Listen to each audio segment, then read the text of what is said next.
You're listening to Missing Persons, brought to you by AbJack Entertainment. Be sure to check out some of the other great true crime podcasts from this network, including The Murder in My Family, DNA ID, Zodiac Speaking, Scene of the Crime, Beyond Bizarre True Crime, Citizen Detective, and Campus Killings.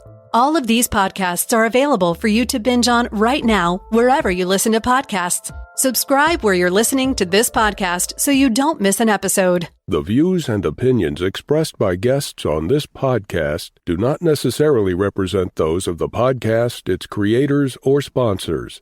If you would like to discuss a missing persons case on this podcast, please be sure to visit missingpersonspodcast.net. This episode may contain unsettling or disturbing subject matter. Listener discretion is advised.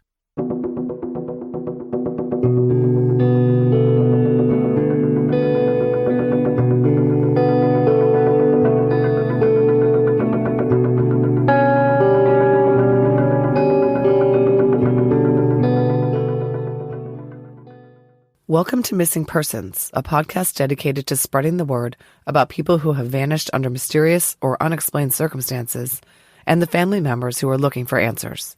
I'm Jess Betancourt. And I'm Mike Morford. Together, we created this podcast to help give a voice to people who continue to search for their missing loved ones. In some cases, even after decades have gone by. In each episode, you'll hear from Jess giving listeners the backstory and the basic facts of the disappearance. Then Mike will speak with someone who's intimately connected to the missing person, and his guest will share their story with us.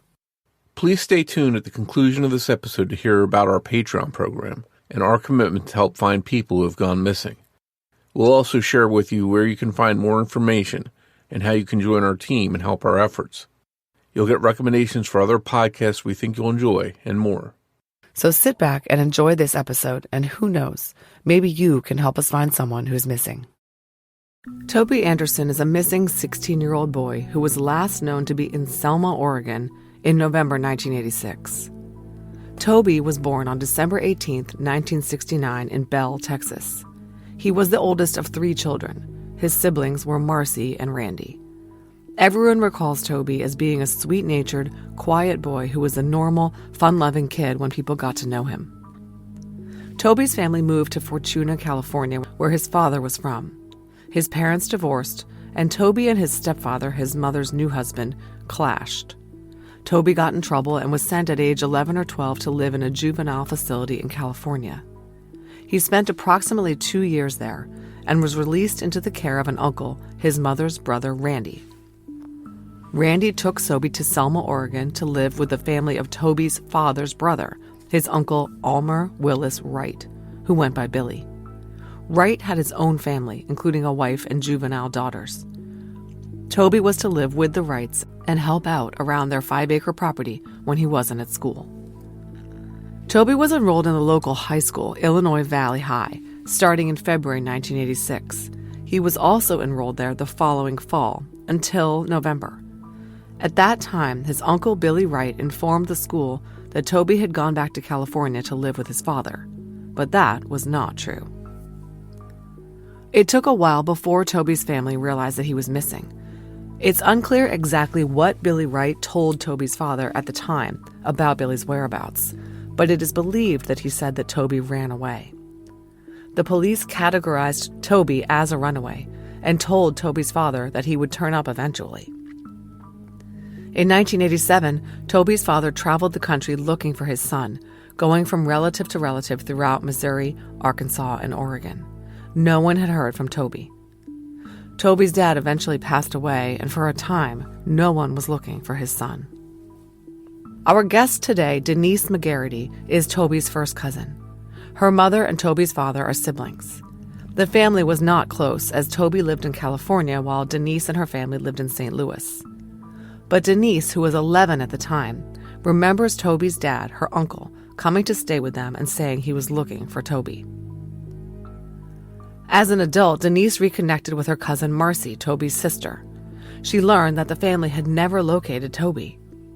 In 2018, she started looking for her missing cousin, assuming he was out there somewhere after running away as a teen. She tried to report him missing in California, but had too little information. After a few years of searching, she realized that Toby had not actually been seen by anyone since his stay at his uncle Billy Wright's in Selma, Oregon. Neither she nor anyone in law enforcement has been able to find any indication that Toby was alive after the fall of 1986. And one of Billy Wright's children told Denise that she believed her father had killed Toby. Let's talk about Billy Wright. Just months after Toby vanished, Wright moved his family to Arkansas to be near his mother, whom he claimed was ill. In the late 1990s, Wright was arrested where he was living in Arkansas for child rape and child sexual abuse. This from the court record from Wright's failed appeals. Quote, "The record shows that appellant is 52 years old and that the crimes were committed shortly after he had married the victim's grandmother. The children called him Pawpaw or Grandpa Bill. He was charged with raping J.I., a 2-year-old girl. Appellant was also charged with raping N.W., a 4-year-old girl." End quote. These children were kids that Wright had access to through his new marriage. After a trial, Wright was found guilty of first-degree sexual abuse and 2 counts of child rape. He was sentenced to 30 years imprisonment. He appealed, and his conviction was affirmed by the Court of Appeals on December 19, 2001. Billy Wright is suspected by certain family members, including Denise, of having more child sexual abuse victims.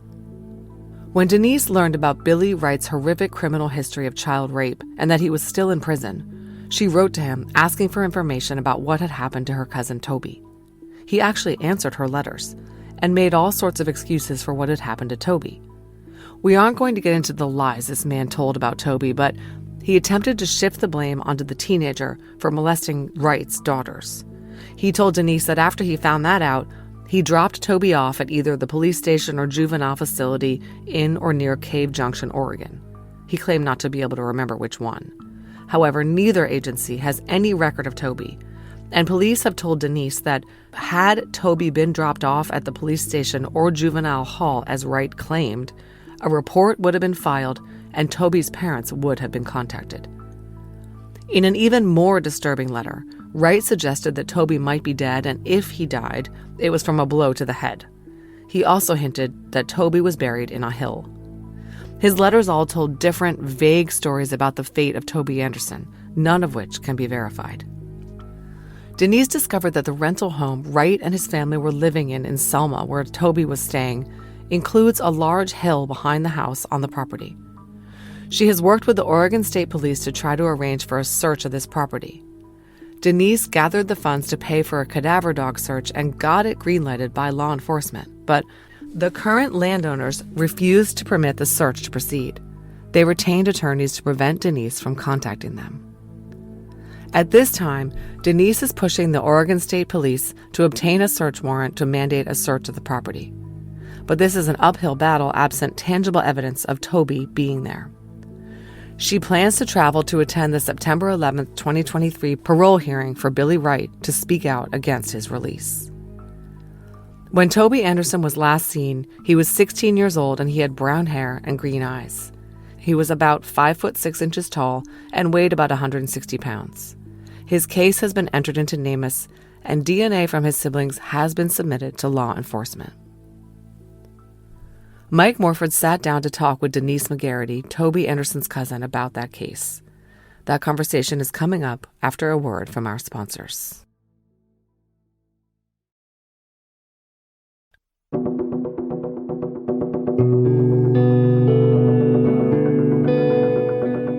Hi, Denise, and welcome to Missing Persons. I'm happy to have you on here to discuss your cousin Toby's case with us.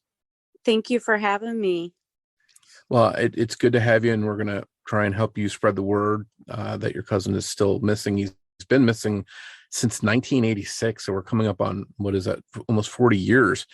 I'm curious, how has your cousin's disappearance affected your family over that past 3.5 decades? Our family was somewhat distant before Toby went missing. My mom and Toby's dad are biological brother and sister. They have several half brothers and sisters. With my mom being blind, we lived in the St. Louis area. we would only talk to them on the phone. We never got to go out and see them until Toby went missing. His dad came to visit us. Since Toby has went missing, quite a few years had went past before I got involved and started to search for him. Since then, we have been some distant, some have gotten closer. So it's a divided with family right now. I have made some enemies with my family, and I'm okay with that. But, the truth needs to be told. Yeah, I know we'll get into some of the things that are pretty disturbing, that point maybe in the direction of a family member being responsible. We'll dive into that. But I wonder if you could just tell us a little bit of background about Toby himself. He was only 16 when he went missing. What can you tell us about him and what he was like and what was going on in his life leading up to when he went missing? Sure. So Toby was born in Bell, Texas. He was the oldest of 3 children. They moved to California, where his dad is from, around Redding, Fortuna area. His mom and dad did get a divorce, and his mom remarried. From family members explaining the situation, there might have been some problems with his stepfather and Toby, which caused him to go at the age of 11 to 12 into juvenile hall. He stayed there roughly about 2 years, according to documents that we have. Everybody I've spoken to said Toby was such a sweet, kind-hearted kid. He would joke around, not really open and outgoing, but when somebody would address him, he would just act like a normal person.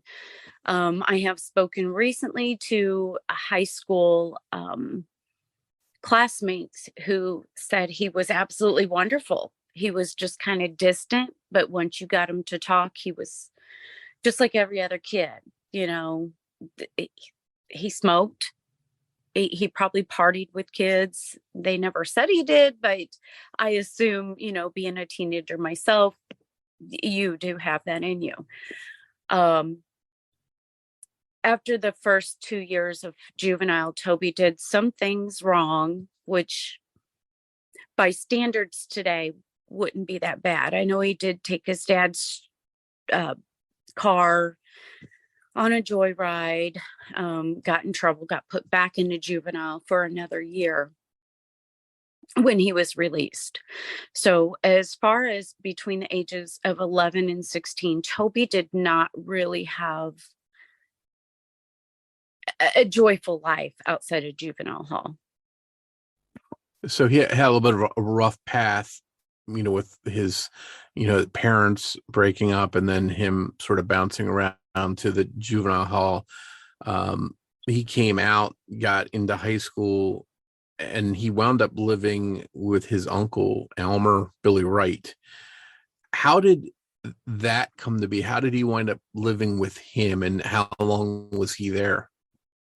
Okay, so what I was able to find out from family members is Toby's uncle on his mom's side, so his mom's brother, somehow got, I guess, I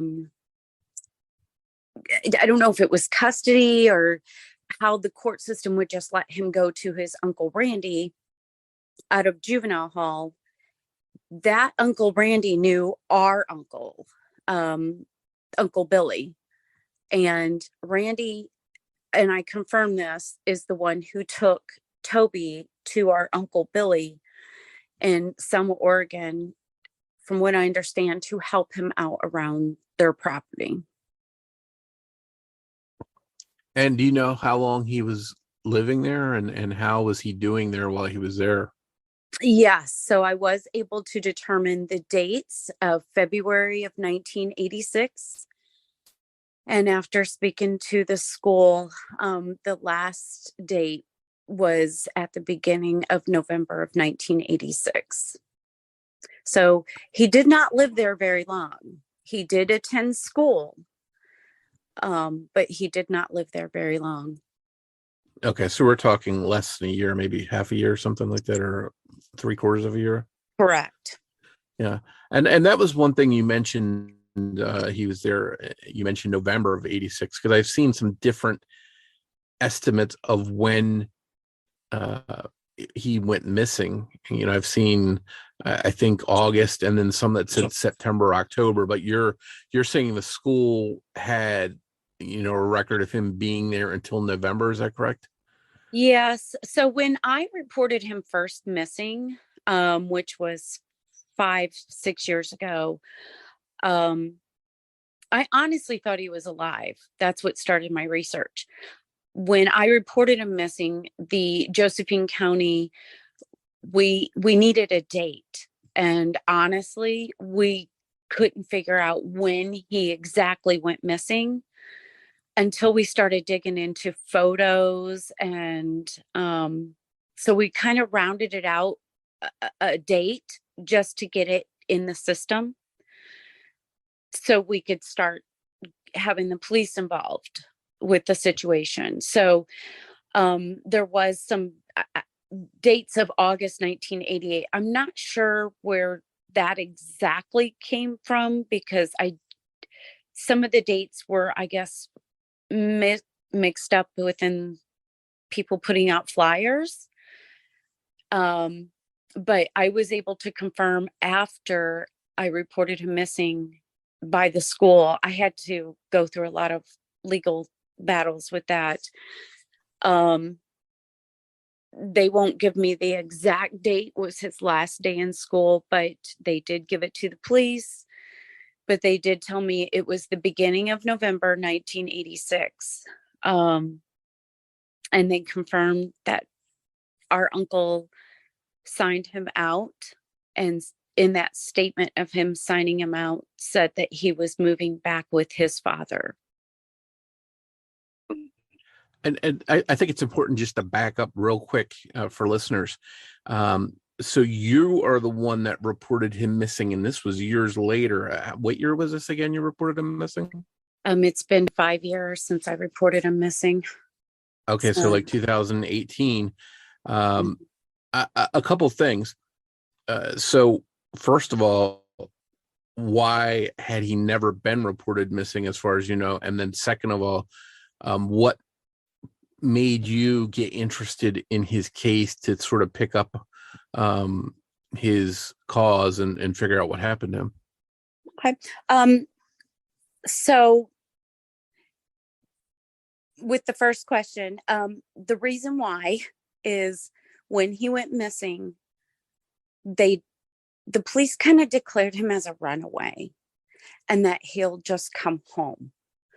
So I know for a fact his dad traveled across to where we live in St. Louis area looking for Toby. So he went to any family member, Arkansas, Illinois, St. Louis, all across, all the way from California, looking for Toby right after Toby went missing in 1987. I know they would not report him missing. The police thought, hey, he's a juvenile, troublemaker. He'll come back home. He probably just ran away. He'll eventually come back home. So fast forward to 2018-19, Marcy, Toby's sister, and I kind of reconnected, and we got to talking about her dad and my mom and their life situation. And I had asked her, did they ever find Toby? And it kind of got her emotional. She cried, and she said, no, we've never heard from him again. We've heard all of these stories that he joined a circus, or he was killed in a car accident is one of the stories we've heard. Or he just plain ran away and didn't want anything to do with the family. So For the first 3 years of my search, I really honestly thought he was alive. I mean, I was searching for a person that was alive. Wow. It's fascinating that someone can go missing and it never really be reported officially for so many years until you took that initiative to sort of get the ball rolling. And obviously, when you're doing it years later like that, the police are sort of starting behind the eight ball because they've got to go back in time and try and find witnesses and documents and records and stuff. I'm assuming it wasn't an easy task for them and to go back and sort of, do that. No, it wasn't. And I can tell you, I struggled to report him missing at first. Before I found out he was in Selma, Oregon, I actually attempted to report him in Mendocino County and Humboldt County, California, because those are the last counties of his juvenile records. I could not get an officer to listen to me.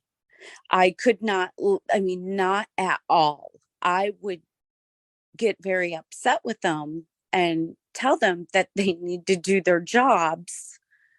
In my career, if I didn't do my job, I'd be fired.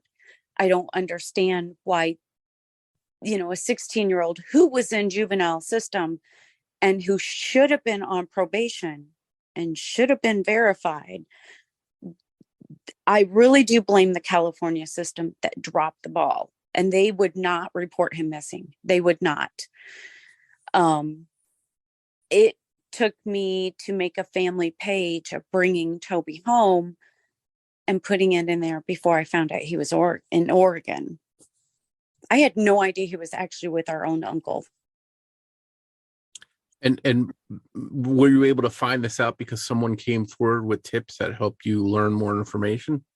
Yes. So I did hire a private investigator to help me get some of the word out, because I had searched every prison, not only in the United States. I'm talking about Canada, Mexico, Ireland, England. I went any prison that I could find that I could fax a copy of his photo and a missing person's photo. I sent it. I called every mental hospital there was, every hospital. I contacted every circus that I can think of, not only in the United States, but Canada, England. I went international with my search, thinking, okay, well, maybe he did run away. And I stalked some Toby Eugene Andersons, and they weren't him. But, I needed to be sure, that I really honestly just thought he was alive. But when I got the tip, it was from another family member. And I do protect them in certain extent, not all of them anymore, just because of some things that have recently come to surface. But there are some of them I do protect. But this person came forward and told me that he was living with them, and she believed her dad killed him. So, Well, and that is the Uncle Billy. that is our Uncle Billy. Yes. Okay. So you start sort of looking with this new direction to go in, and then you find out that this Uncle Billy has some pretty troubling stuff in his past. Can you tell us a little bit about his past? And I think it's pretty clear that you came to suspect him yourself, but can you explain some of that? Yeah. So once I found out, I knew about what Uncle Billy is sitting in prison for. I remember some things that's happened in the state that he is convicted in, that my dad, before he passed, had questioned Billy's behavior. But Billy is a known child rapist, and I do not call him a child abuser or anything. He is clearly a child rapist. I know more that he's done that I do protect and don't throw that out in public, but I know he has more victims out there that has not come forward. At least not, they won't come out in public. I have gotten at least 4 to 5 individuals that have came forward telling me that my uncle had molested them, which is really hard, but he is a known child rapist. And this has Okay. been in his past, it has been probably gone on quite a long time. And this is all stuff that he actually wound up going to prison for, correct? Correct. He actually went to prison for raping 3 minor children under the age of 10. Okay. And how much time did he serve? Is he still in prison? He is currently in prison. On September 11th of this year, I am actually traveling to go speak at his parole hearing to try to keep him in prison as long as I possibly can, because I need answers. Of course, I know I'm not going to get answers, but I need more time before he gets out. One, I know what's going to happen. He's going to hurt another child. He's going to hurt another child. He writes me letters. I actually had stopped writing him letters because they were so disturbing. I had to face him. I had to question him. And I had to let him know that we know what he did to Toby. Of course, he does state that Toby is the evil one and Toby's the monster. He's not the monster. And those are his words. So you basically confronted him about the possibility that he had something to do with Toby's disappearance. Did he, he sort of shifted the blame, but did he ever flat out deny being involved with his disappearance? Yeah. So in his first letter, of course, he attempted to almost in a conniving way, as best way I can say it, is, oh, don't you remember I've done this for you? And don't you remember I've done that for you? Which he never has. And I had to tell him, you've got the wrong person. But he tried to portray himself in the first letter as the victim. And he stated that he drove. Okay, his exact comment was, Toby raped my daughter. So I put him in the car so I wouldn't kill him. And I drove him back to the juvenile hall or the police station. Those were his exact comments. Yeah, that sounds like, which is it? Did you drive him to the juvenile hall or to the police station?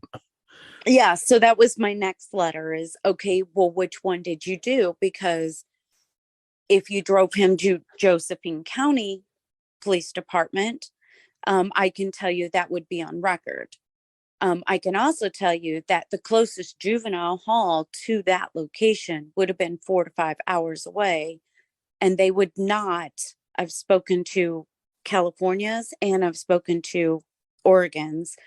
They would not have accepted a 16-year-old child in the middle of the night and just take him without a court order. You cannot just drop a teenager off and say, he's your problem.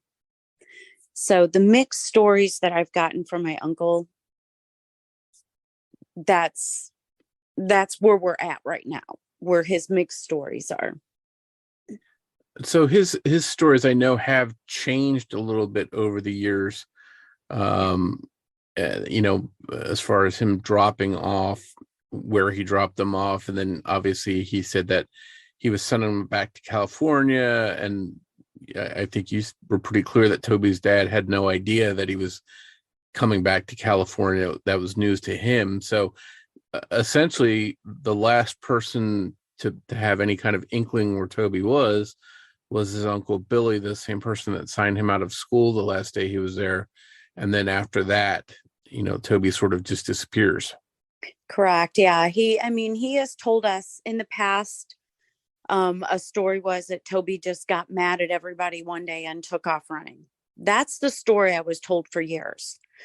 And then whenever I confronted him, his story was, oh, I took him to the police station, dropped him off. The cop come running out and said, what are you doing? And he said, oh, I told him he's your problem now, and drove off. That's the last thing I saw of Toby. Next story was, oh, yeah, well, I think I dropped him off at the juvenile hall. Well, which juvenile hall? Well, the closest one. Well, I need to know where, you know? So that was the stories I was getting. Now, when we got confirmation from the school, his story was Toby's dad came and got him, and he's going back to California and going to school. In one of his letters, which he loves the attention, in one of his letters, he put the blame on one of his daughters and said, I think one of my daughters killed him. That was really hard for me. And because I protect those girls, even though they hate me, I have protected them through this whole route, but never told them that their dad said that one of the girls could have killed him. And they were younger than I was. And how old would they have been at the time that Toby disappeared? One was the same age as Toby. She would have been 16. Then there would one was 15, one was 10, and one was 9.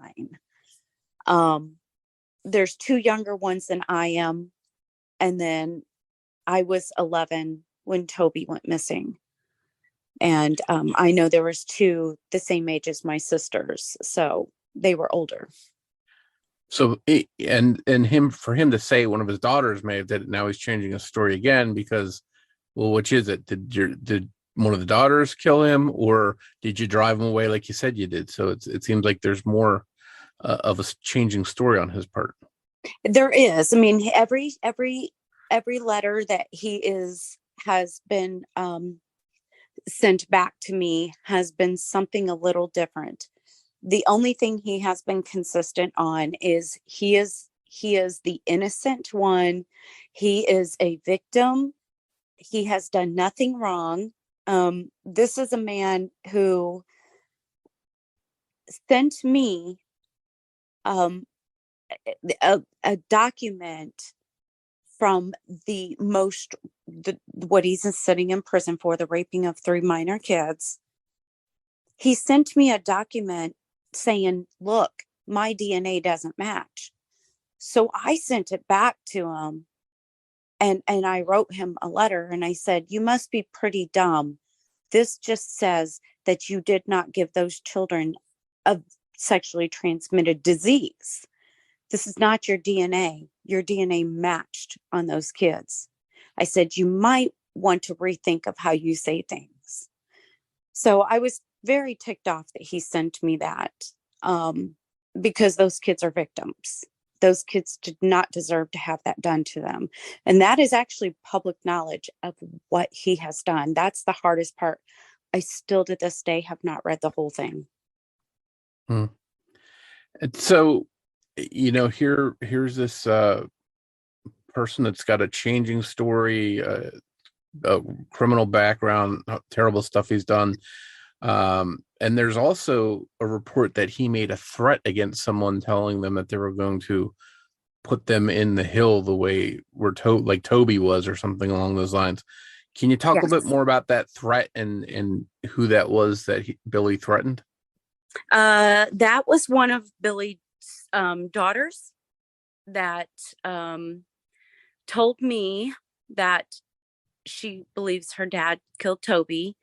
And I was also told that there was an affair with the mother at one point in time, maybe around the time that Toby went missing, and that if she ever speaks of what was done, that she would end up on the hill with her mom's boyfriend and Toby. Now, where that hill is, I'm pretty sure it's on that property, but we've kind of had a setback with that. So I would think a logical place to want to search to see if there's any kind of possibility that's true would be search that property, maybe using cadaver dogs or whatever. First of all, is the property still owned by the family or is it someone else's now? And is there any possibility of getting permission to search that property? So no, they rented that property, and I also found 6 miles down the road, and my uncle also rented another property, which I currently believe the reason why he had 2 properties that he was renting at that time in 1986 is because maybe growing some marijuana or something. There was something illegal going on there with drugs. I just don't know what it is. But I know on one property there was no house, nothing. The other property there was a trailer. We've been fighting for years to try to get a search, and I do not blame the detectives that are on it. I don't. But recently we were awarded for the first time to get a search. This is where I get emotional, and I'm sorry. No, take your time. So we were awarded a search in January, and on the terms that I had to pay for it. I did get the money, and we got a canine organization to help us. It's not cheap to do these searches, but because it's a cold case, families have to pay for that themselves. February is always a tough month for me in life, period. But I was really excited this year because they told us on February 8th we were going to get a search. And the canine group was on their way to the airport when the landowners changed their minds suddenly. The detective had asked me to please contact them and let them know how desperate this is to just have the canine search that property. That's all we want. We don't care how they live. We don't care what they're doing. That had nothing that we had a contract that they could, nothing was going to happen to them. Their property wasn't going to be taken away. Their kids wasn't going to be taken away. We don't care how they live. I didn't care if they lived in a tent. I don't care if they live without a tent and they're living off just out in the open. I don't care. All we cared about is to finally get a search.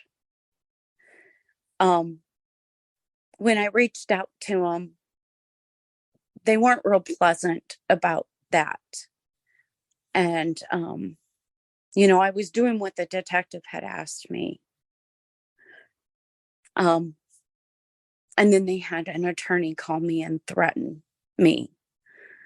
The attorney told me I wasn't allowed to contact them again because bones will just disappear, So that is the most recent, and that's the whole thing that gets me, is I think that's the most unfair thing that they could have done, is not only deny us a search after 30 some odd years, but to have an attorney threaten. And I took that as a threat on my life because he did state where I lived. So not only did he tell me he knew where I lived, in the same conversation, this attorney has basically stated that bones will just disappear.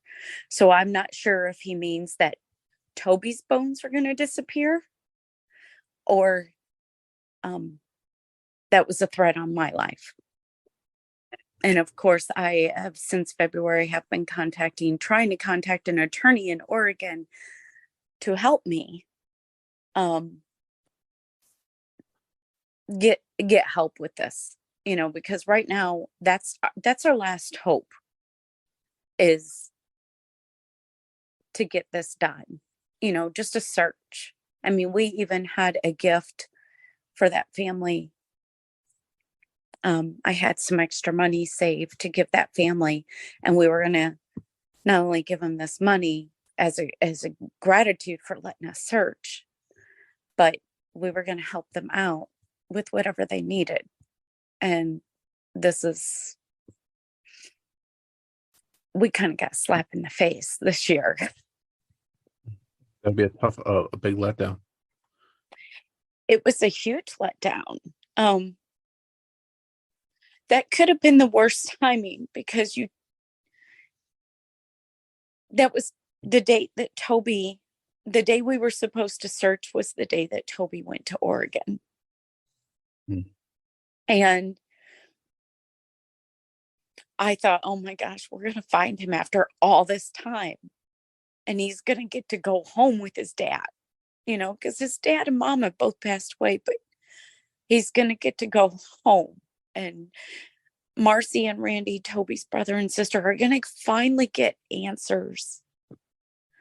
And the nieces and nephews in the family are finally going to know what the truth is. Cousins. But it's been such a letdown this year. This was probably the worst. This is just as bad as him going missing. What happened? Yeah. And I can't imagine how, you're psyched up and happy to have a chance to at least look to see if Toby's remains are there, and then to just get shut down at the last second. That's awful. I'm curious, can the police step in if they had reason to believe or probable cause? Could they just go on the property and search? Do you know that? We have to have some kind of evidence. So what we need is one of the girl who one of the daughters who initially stated stuff. They're keeping hush now. And I know it was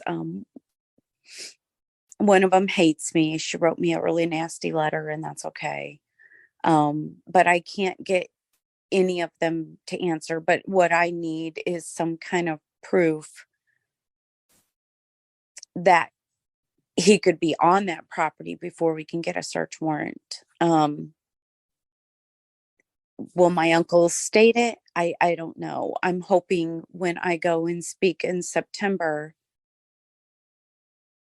that maybe, just maybe,